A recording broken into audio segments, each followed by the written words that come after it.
Yeah, yeah. Well, this is the winter we didn't get. Yeah.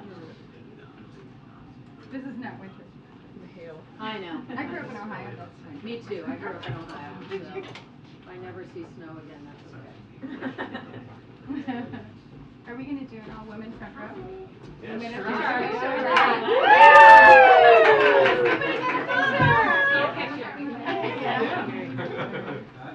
Here we go. Awesome. Thank you so much. Why are you guys happy? The ladies in the front row. And it's Friday. Oh my gosh. So then I'll just start in the back then. I like the guys. Well, happy Friday. And yes, it is an all ladies crew in the front row. I wonder if there's history making here today. All right. Good afternoon, everyone. Happy Friday. I'm not sure what's going on with Andrea here. Got it? You're good? Somebody's got audio. I'm so sorry. Yeah, it's Andrea. She's trying. She's trying, folks. All right. I don't see you very often, and when I do, you cause a ruckus. Okay, so today, President Biden awarded the Medal of Honor to a true hero of our nation, Colonel Paris Davis, for the gallantry he displayed at great personal risk that went above and beyond the call of duty during combat operations in Vietnam. You all heard President Biden tell Colonel Davis's story in powerful remarks, but I just want to say that Colonel Davis represents the best of America. Despite being wounded while leading his men in combat, he refused to leave the battlefield until all the members of his team were evacuated. His bravery and devotion to our country during this battle has been recognized before in the form of a Silver Star and a Purple Heart. But until today, he never received the recognition for his extraordinary acts and well-deserved recognition, obviously, which is a Medal of Honor. We are proud to welcome Colonel Davis to the White House today as a Medal of Honor recipient. Today, the Biden-Harris administration is announcing its 33rd Security Assistance Package for Ukraine using presidential drawdown authorities as we continue to surge weapons and equipment that Ukraine needs to defend itself against Russian aggression. This package includes more ammunition for U.S.-provided HIMARS and howitzers that Ukraine is using so effectively to defend itself, as well as ammunition for Bradley infantry fighting vehicles, armored vehicle launch bridges, and demolition munitions and equipment. The United States will continue to rally the world to support Ukraine. We have seen incredible commitment from our allies and partners and applaud the more than 50 countries, including Germany. As you all know, Germany's chancellor will be here at the White House momentarily, and that have come together to provide Ukraine with military assistance. These contributions are making a significant difference, enabling Ukraine to defend its sovereignty and territorial integrity. Russia alone could end this war today. If they wished, they could end this war today. Until they are willing to do so, we will continue to strengthen Ukrainians' military on the battlefield so that they will be in the strongest possible position at any future negotiation at the table. Now, before we go to questions, I have a little bit on the week ahead, and I'll lay that out for you. On Sunday, March 5th, the President will travel to Selma, Alabama, where he will commemorate the 58th anniversary of Bloody Sunday. The President will deliver remarks at the Edmund Pettus Bridge and participate in the annual commemorative bridge crossing event. In his remarks, President Biden will talk about the importance of commemorating Bloody Sunday so that history cannot be erased. He will highlight how the continued fight for voting rights is integral to delivering economic justice and civil rights for Black Americans. In the evening, the President will return to the White House. On Monday, the President will headline the 2023 International Association of Firefighters Legislative Conference. On Thursday, the President will release his budget. The budget will show how the President plans to invest in America, continue to lower costs for families, protect and strengthen Social Security and Medicare, reduce the deficit, and so much more. We will have, of course, more details to share with all of you next week. On Friday, the President will welcome President Ursula von der Leyen of the European Commission to the White House. The leaders will review the strong cooperation between the United States and the European Union to support Ukraine as it defends its sovereignty and democracy, and to impose costs on Russia as for its aggression against Ukraine. They will also discuss U.S.-EU coordination to combat the climate crisis through investing in clean technology based on secure supply chains. The leaders will take stock of the joint task force on Europe's energy security that they established 1 year ago, which has helped the EU reduce its dependence on Russian fossil fuels and accelerate its green transition. They will also discuss other international security challenges, including our work together to address the challenges posed by the People's Republic of Russia. With that, Colleen, good to see you. It's been a while. Thanks. You have the floor. Karine, it is your 100th press briefing. Oh my gosh. So I'm sure you're thrilled. congratulations. How do you feel about that? Oh my gosh. All right. Well, cheers. Cheers. So moving right along. I wanted to ask about the DC criminal code again. We've been hearing that some of the House Democrats feel like they got thrown under the bus a little bit by the president's decision not to step in on the effort to stop the overhaul, which is a lot of negatives, I understand, but I think you know where I'm going. So I wanted to know, did the president give them a heads up on the decision? Was there any sort of back and forth about it? So first, let me just say that the White House notified the members at the House retreat, as you know, that was earlier this week, or it's still happening in Baltimore. So that's number one. Number two, I do want to lay out that the president and the administration has a very close relationship with House Democrats and Senate Democrats as well. We have worked together. The president has worked very well with the members on delivering bold, historic pieces of legislation in his first 2 years of an administration, and is very proud of the relationship that he has with them. And our teams are constantly in communication with them. And so I'll leave that there. This is a very strong, important relationship for all of us here, including the president. I also want to state that, look, the president supports DC statehood. That is something that you saw in his SAP for this particular DC crime bill. And if Congress sends him a bill making DC state, he'll always be sure to sign it, because he's been talking about that for the last 2 decades. But vetoing the bill headed to his desk now won't make DC a state. And so those are the things that the president has been very clear about when it comes to DC and their statehood. And so I'll leave it there. But as it relates to the House, as it relates to Senate Democrats, it is a very important relationship for us, and clearly very important. And with the Senate Democratic Caucus, as you know, when he met with them yesterday, he provided what he was going to do and made it very clear to them, and they had that discussion. I just also want to ask, so, Biden and the Democrats have talked a lot about the need to stem, rising crime, but also the need to reform a criminal justice system that still disproportionately affects, Black Americans.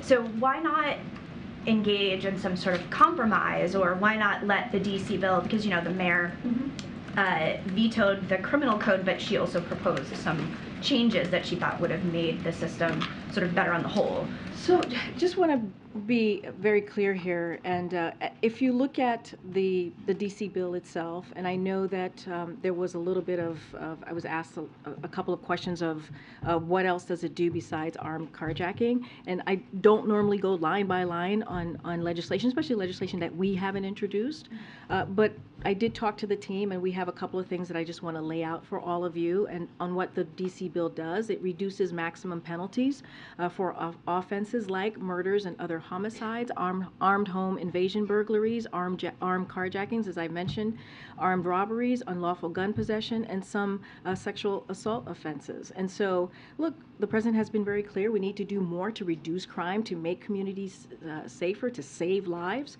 And that's why he put forth his Safer America plan that does just that we believe does exactly exactly that. So the way that we see this bill, it doesn't actually reform policing practices. That's not something that it does. Reform like the ones the president has put forward at the federal level. You know about the executive order when it couldn't be done on the Senate side, moving forward with police reform. The president put forth a historic piece of an executive order to try to do what we can at the federal level. And so we believe that this bill does not actually do that.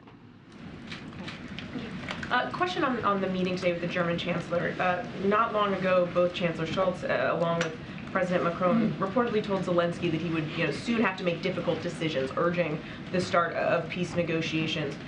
Does the president see that as a sign that the united front that he's worked so hard to maintain, maybe not that united that much longer? And how much does he see today's sit down as a chance to just urge Scholz to stay the course? So, look, the president is looking forward for a productive meeting with the German Chancellor. They first met.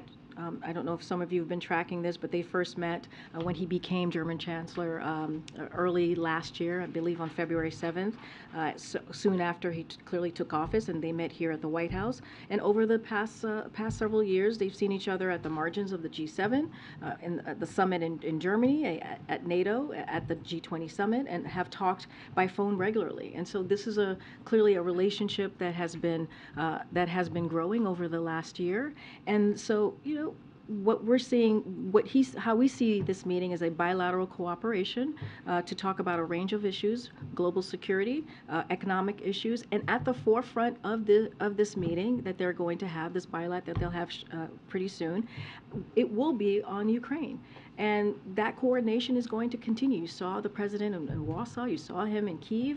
You saw him having a bilat with the B9, and a meeting with the B9, a bilat with the president of Poland, and all of the actions and the meetings that the president has had over the last just several months is showing, I think, the strength of the Union, the strength of the EU, the strength of what you're seeing with the NATO allies in Europe and the West. And so I think that's going to continue. We believe that's going to continue.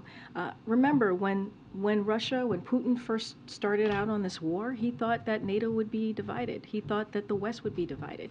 And we just have not seen that. If anything, we're seeing more coordination and more support for the people of Ukraine, for President Zelensky and the efforts that they're doing on the ground to defend their democracy. But you are seeing signs that the approach is starting to look a little bit different, right? You say over and over again here, the president says, nothing about Ukraine without Ukraine, and yet you do see some allies saying, it is time to get to the negotiating table. They're concerned that they'll be able to do this for as long as it takes, as the president says. So does that not spark concern and worry amongst the president? But look, Mary, we want this war to end. We do. We want this war to end. But it doesn't look like Russia is going to do that, right? And it is up to, they could end this war today, but they're not.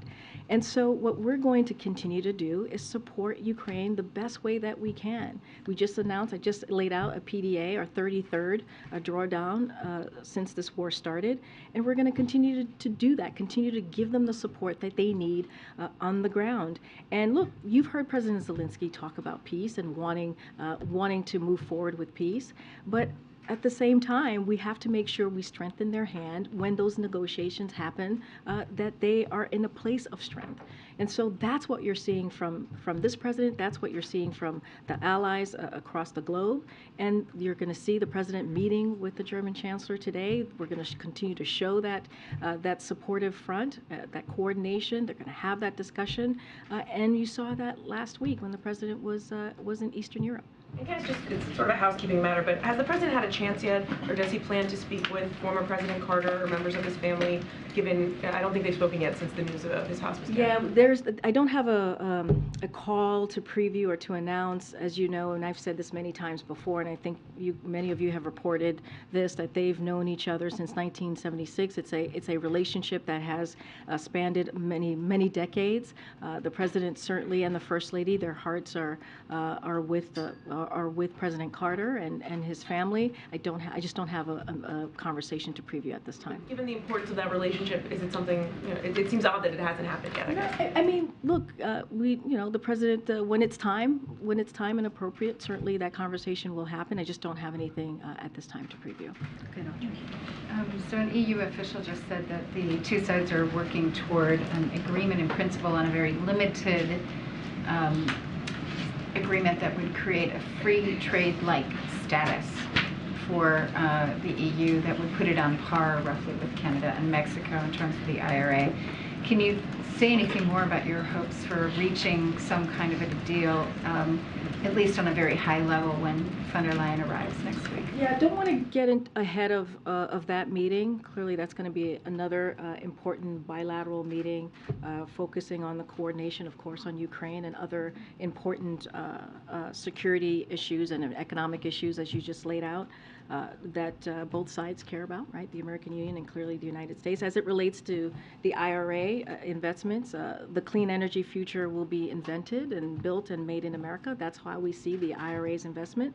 The president will never back down from putting American jobs and American leadership at the heart of his strategy. Taxpayer dollars should go to support American jobs and American innovation.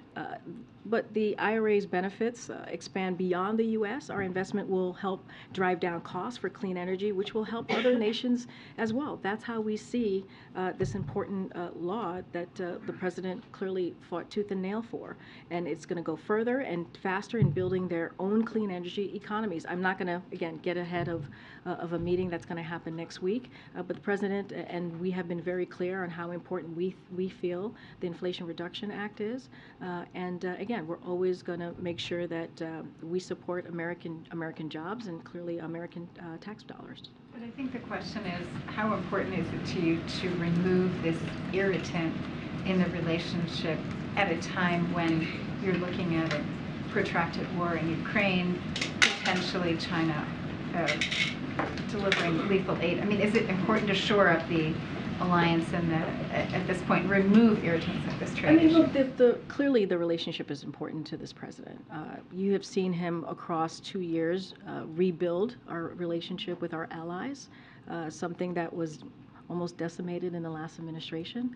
We have a president who understands the importance of those types of foreign leadership relationships, who had them for many years before becoming president.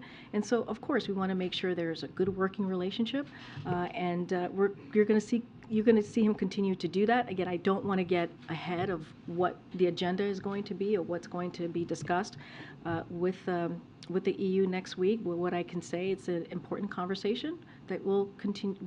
They will have. It'll focus on clearly Ukraine, that continued coordination and support for the Ukrainian people as they are bravely fighting for their democracy. And just one on the domestic front, on the budget, to what extent are you expecting the care economy and all those proposals that got removed from the previous pieces of legislation to come back? Will we see those items come back in one by one? So I'm not going to get ahead of the president's budget. It's going to be released next Thursday, March 9th. But clearly the president remains committed to fighting for paid leave and child care policies. That is something, clearly he fought very hard for it in the beginning of the year as we were trying to move forward with that piece of legislation.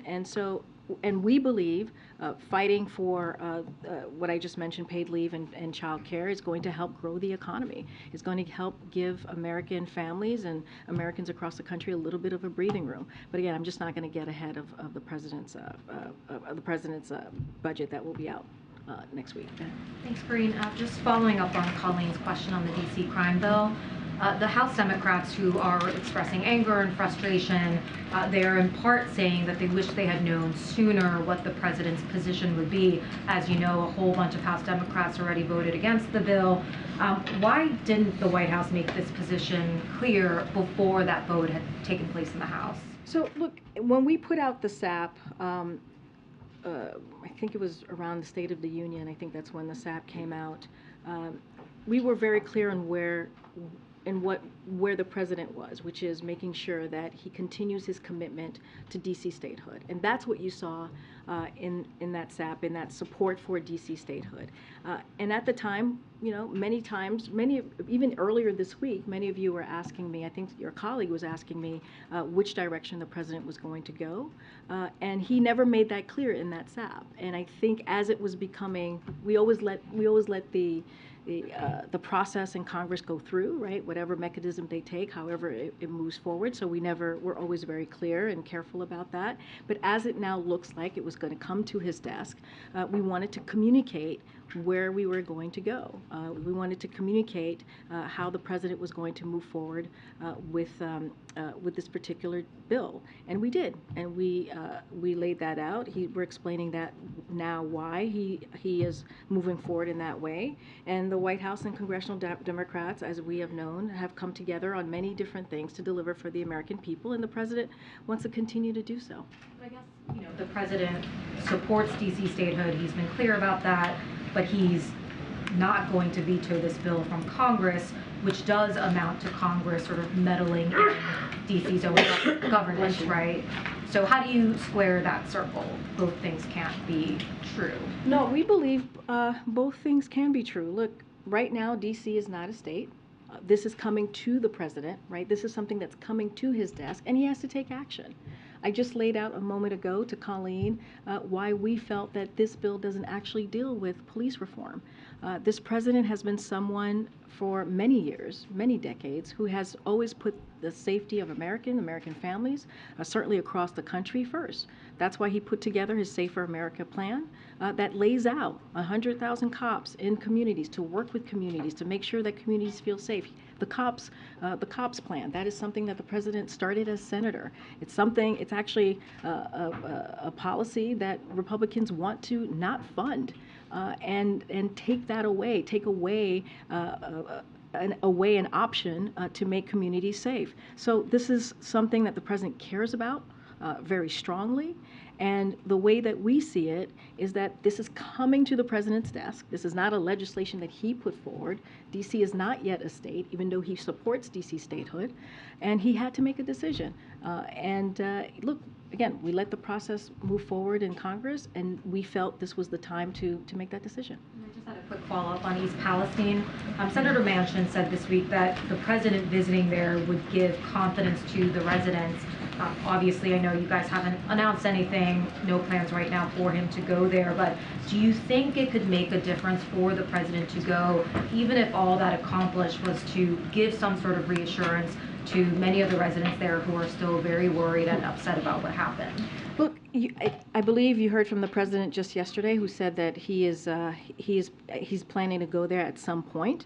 What he's going to do is when that happens, we're going to coordinate with state and local officials to make that trip occur. Look, what the president has been focused on is making sure that we make the community, the people in East Palestine, whole again, to make sure that they get what they need to feel safe, to make sure that they feel like their community is healthy again. That's why that's why we made sure that the air is safe, right? That's why we made sure the water is safe.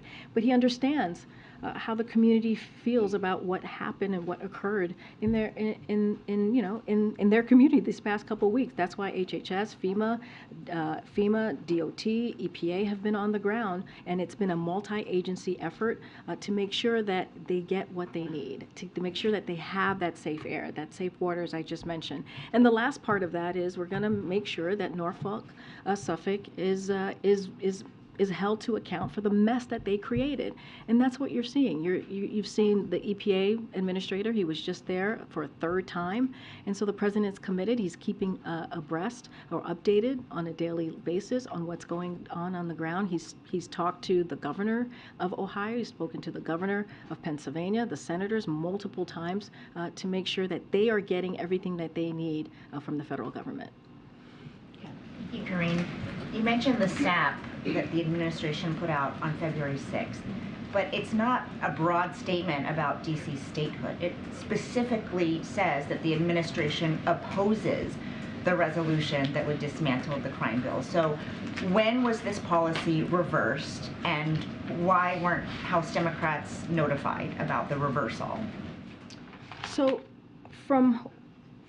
I'll say this. There was never a change of heart on where we were with the SAP. The SAP, the way that it's laid out, speaks to the president supporting DC statehood. That is where we were. That's what we were at the time. Wanted to make sure that we again lifted up where the president has been for the past decades, making sure that DC, fighting for DC to become a state. And we actually say in the SAP that if Congress wants to move forward in that way, we should pass H.R. 51, make D.C. the 51 state. And so we never laid out where the president was going to go once it came to his desk, because we wanted to allow Congress to move forward in the way that they normally do with the mechanism when a piece of legislation moves forward. And so we never said anything at this time. Now we're communicating very clearly. Now that we know that this legislation is going to be in the president's at the president's desk, we're making very clear and communicating that where the president is on this legislation. But wait, I'm sorry. It specifically says the word opposes. So is it that the administration wasn't aware of the content, the specifics of the crime bill, and now you are aware, and the president says he doesn't support some of the changes that the DC Council put forward? Because when you released the SAP, I'm assuming, maybe incorrectly, that you were very aware of what the council was proposing. We were aware of what the council were proposing. What we're saying was that we wanted to make sure that we continued the president's continued push for statehood, and that's what we did. That's what we did in the SAP, and that was what was the most important thing that we believed. There was no veto threat in the SAP. There really wasn't. It may have been. I just read it while you were asking me. That we opposed it, but there was no veto threat. So I want to be really clear about it. It stated our support for DC statehood, but it did not indicate what the president would do should the bill come to his desk. It did not say that. It did not lay that out. Now we're communicating that very clearly. We communicated with the House Democrats days ago when they were in Baltimore, and again, I said this to MJ. I remember many of you asking where we were going to go, and I said we don't have a decision yet. We don't have anything to share on this, on where the president's going to be with this particular bill, and now we are, because we know that it's going to come to his desk. There must be some state laws that the president also disagrees with that have to do with crime, and he obviously doesn't have the power to do anything about that. I'm trying to square his decision to use his power to do something in D.C. while he's also saying, the federal government, should allow them to be their own state. Because D.C. is not a state. So this bill, and therefore he should? D.C. is not a state, so therefore the bill is coming to his desk, so he has to make a decision. It's as simple as that, Weija, right? Because D.C. is not a state. Now, he wants D.C. to become a state. We've been very clear about that. He has said that for decades, that he believes in D.C. statehood, but it's not. And so therefore, because D.C. is not a state, when bills like this occur, it goes to the president, and he has to make a decision. And that's where we are. It's as simple as that. Now, if D.C. becomes a state, yes, the president believes that it should be governing, city should be governing on its own. That's what he believes. But until then, they shouldn't. But Weija, D.C. is not a state. Right, but I'm asking because he does have an option to veto. That is one action he could take. But again, this is a president that believes in keeping communities safe. He believes in keeping the 700,000 residents in D.C. safe. And so he's taking that action because it's coming to him. We didn't put this legislation forth. This is not our legislation. This is a legislation that is coming before the President of the United States because D.C. is not a state. It's just not. So he has to make a decision. So he's going to make a decision that will help the residents of D.C., that will deliver for the residents of D.C. And it's as simple as that. Thank you.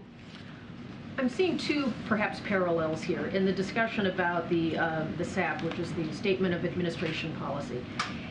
Isn't it really boiling down to there was one train here that was saying that the administration opposed this, and then really when the recognition takes place, this would make the president look tough on crime, that the wheels stopped, and now you have a new position. Isn't that really what happened here? What I can tell you what happened is that there was no change of heart. Yes, in the language, I just read it read it again as Weija was asking her question. There was the word oppose, but we never indicated, which is not unusual. It is not unusual for a SAP for the president to not indicate if he will veto or if he will sign. It is not unusual to do that. Now that we know that it's going to come to his desk, we're communicating that very clearly. The president communicated that with all of you yesterday. And so now we have made a decision on where we're going to go with this particular piece of legislation. Because, you know, those of us who cover this read these things all the time. The general public may not even know what we're talking about here. No. But it seems like... I'm pretty sure they're not. There was a bureaucratic push in one direction on this. And then when it reached a certain point, and crime is a big issue in America in certain cities. We saw it reflected in the election in Chicago. We know it's a concern. It's been a concern in the city that many of us live in here. And then boom, the president has to make a decision, and he's going a different direction than the administration set up. Isn't it really just that simple? I wouldn't say it's that simple. First of all, let me just step back for a second. This is, when you look at crime and the rise of crime over the last couple of years, this is something that the president inherited, and he took action, right, with Safer America plan and making sure that he did everything that he can using the tools that he has in federal government to put forth a plan that will keep communities safe. I talked about the 100,000 cops to put them in communities, working with communities to make sure communities feel safe. And that's not just that. There's the COPS program, right? And we're going to see from the president's budget how his commitment to his commitment to COPS. What we are seeing is we saw D.C. Council put forth a piece of legislation. They're not a state. They went through their processes, right? They went through their mechanics. It ended up in Congress. We put out a SAP saying, yes, we oppose it, but also we support D.C. statehood. That's what it says in our SAP. But we never indicated from that where the president was going to go, because we were also letting that process play out in Congress. Now that we know that it's coming to the desk of the president, we're communicating where the president stands on this piece of the D.C. crime bill, this piece of legislation. The other sharp turn quickly, Yep. On East Palestine. Not going to go, not visiting, no plans to visit. Not at this Okay. this time, as you heard from the president. Himself says, okay, we're going to go there at some point. At some point, Okay, yep. so there's a political critical mass that has been building, and it would appear that this is one of those national events where people will not be satisfied until the president himself goes there, even if you have all of your important cabinet level officials go. So it also appears as if not going to go, okay, now we're going to go. So what are the factors that will be required for the president to go? Is it a specific deliverable that he can bring? Is it a specific invitation from local officials? Is it a certain kind of window where he will feel comfortable? Well, he already got an invitation from the governor. I think you heard the governor said he's welcome to come to Ohio. He's been to Ohio many times before during his administration, so it's not unusual for him to go there. Look, I don't have anything to preview. The president was asked a question, and he answered it very honestly. And once we have more to share as if there is a trip ahead, you know, we're going to coordinate. It would be coordinated with the state and officials on the ground, and we'll certainly lay out what that. I mean, the president himself said, "No, I have no plans to go," and then yesterday said he'll go at some point. So I'm just trying to get. I think what he is was the switch? he was asked a direct question, and he's been updated throughout, being regularly updated on what has been happening on the ground by his team, by the local and state officials in Ohio and Pennsylvania. And you know, I will just leave it there. We know the president. He answers a question very honestly, and he said, you know, sometime in the future I will probably go, but I don't have anything to share. We don't have a plan for the president to go at this time. We don't have anything to preview to all of you at this time. It's just he was asked the question, and he answered it honestly. Thanks. Just on the D.C. issue, just one point of clarity. Does the president view this as a one-time interference in D.C. affairs, or does he hold up the possibility that could happen? I mean, that's a hypothetical that I can't answer from here. There was a specific issue that came before us, and the press. Yeah, but you're asking a hypothetical that I can't answer at this time. Senator Menendez urged the president yesterday to appoint or nominate a Latino American as Fed vice chair. Can you say, I know you don't want to get ahead of the process, but can you say publicly whether a Latino American is under consideration? I'm not going to get ahead of the process. Hey, a couple questions. One is I wanted to ask for the administration's response to Walgreens saying that they won't distribute abortion pills in states where Republican governors have asked them not to. Want to know what you all are thinking, and are you concerned that other pharmacies who have been threatened with potential legal action will follow suit? Yeah, I have a statement here that I want to read out to all of you. So elected officials targeting pharmacies and their ability to provide women with access to safe, effective, and FDA-approved medication is dangerous and just unacceptable. We've said this before. I've said this before. This pill that has been on the market for more than 2 decades, and is regularly used for both miscarriage and management and abortion, as also it's used in more than 60 countries.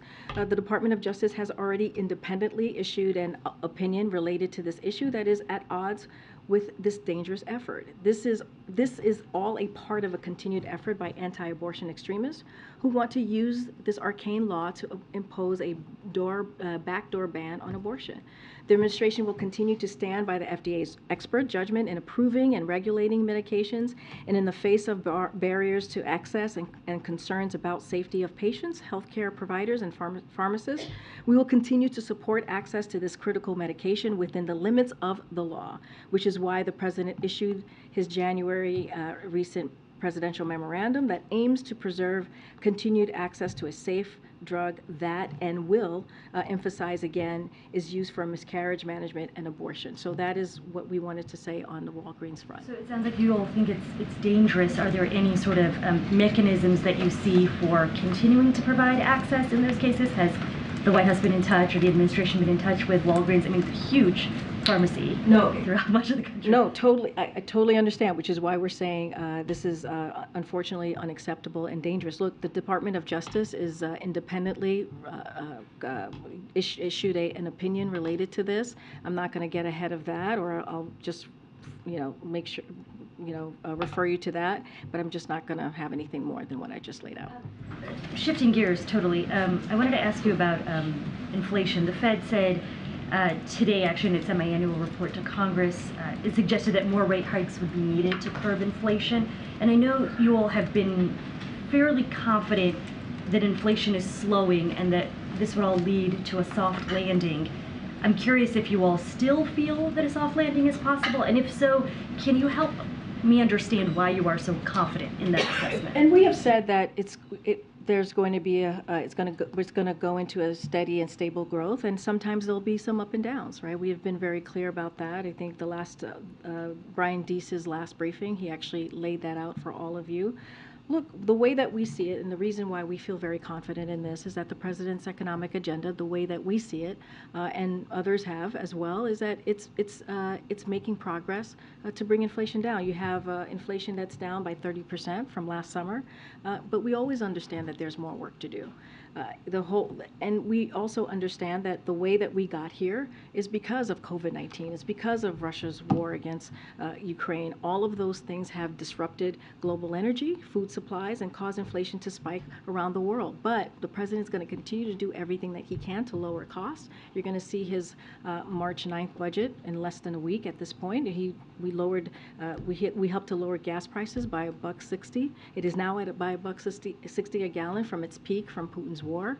The real wages are higher than they were 7 months ago, and so we're going to continue to do that. Let's not forget when we think about the pieces of legislations that were passed under this president, capping insulin by $35 per month for seniors on Medicare. Those are the things that matter. Now we see pharma companies like Eli Lilly doing the same, but for all Americans, capping at $35. Those are the things that we're going to continue to work on to lower costs for people.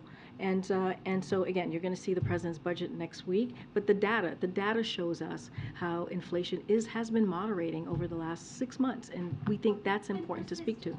I mean, it's been, Yeah. I would say, rather sticky. Well, and that's why we say we have more work to do. We're not saying that we don't have more work to do. We say this every time we talk about inflation, every time we talk about the economy, we say that there's more work to do. That's why the president takes extra steps, like the IRA, takes extra steps to make sure that we bring down costs for the American family.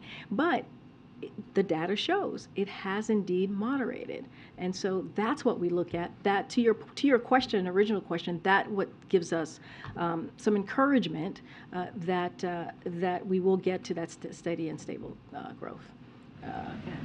I just want to go back to the bilateral. Last time Chancellor Scholz was here was just a few weeks before the start of the war. Yeah, Back then, in the lead up to the invasion, there was really an effort by the president to sort of gather up support, unite the allies, and be prepared to sort of react as quickly as possible with sanctions, with help to Ukraine.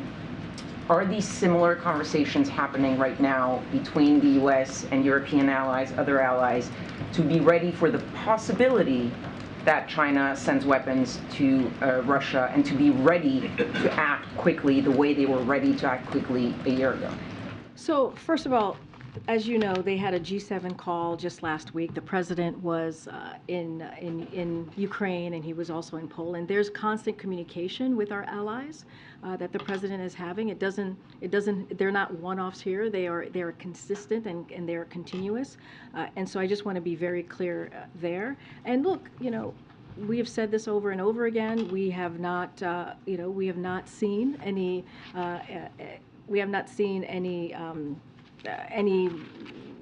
haven't seen China do anything yet as it relates to lethal weapons, and we believe that Russia's war in Ukraine has put China in a difficult position to actually move forward in that direction. Every step China takes towards Russia makes it harder for China with Europe and other countries around the world. But want to be really clear on that piece, but as I've mentioned before, Secretary Blinken met with Wang Yi just recently in Munich and made himself really clear. They had a very clear conversation, and keeping that communication, that line of communication open is very important to us as well. But again, we haven't seen China take that action yet, but we've been very clear and had conversations with China. If I could, another one on the IRA. This meeting with Chancellor Scholz is one of several meetings with European leaders. When President Macron was here for the state visit in early December, the message of the administration was, we are in listening mode, we're hearing the concerns of our European allies, and we're having discussions. Has there been any progress, any change, or is this still hearing, listening mode? And so I spoke to this a little bit. These relationships are clearly important to us. We're still in listening mode. We're still in discussion, and just don't have anything more to share on what's next with that. But we think the Inflation Reduction Act is incredibly important to the American people, to our taxpayers. We're always going to make sure that we support American job and American innovation. The president will never back down from that, and so I'll just leave it there. Tennessee's governor signed 2 anti-LGBTQ bills into law on Thursday, one that bans many drag performances from taking place on public property. Another bans most gender-affirming care to transgender youth. What does the White House make of these laws, and is there anything you can do or planning to do about these laws? So I'll say this, the American people are focused on so many issues. We just talked about economy, we just talked about inflation, we're talking about safer communities and schools. And good health care, all of the things that you all ask me every day. And you all know that's what the American people care about. That's what, even when they went to vote in November, those were the issues that mattered the most to them. But instead of doing anything to address those real issues that are impacting American people, right now you have a governor from Tennessee has decided to go after drag shows. What sense does that make, to go after drag shows? How is that going to help people's lives who are thinking about the economy, who are thinking about making sure their kids are going to be safe when they go to school, their communities are safe? But that's what he wants to focus on. So it's part of a larger pattern from elected officials who espouse freedom and liberty, but apparently think that freedom of speech only extends to people who agree with them. And that's what we're seeing from what's happening in Tennessee and other places as well.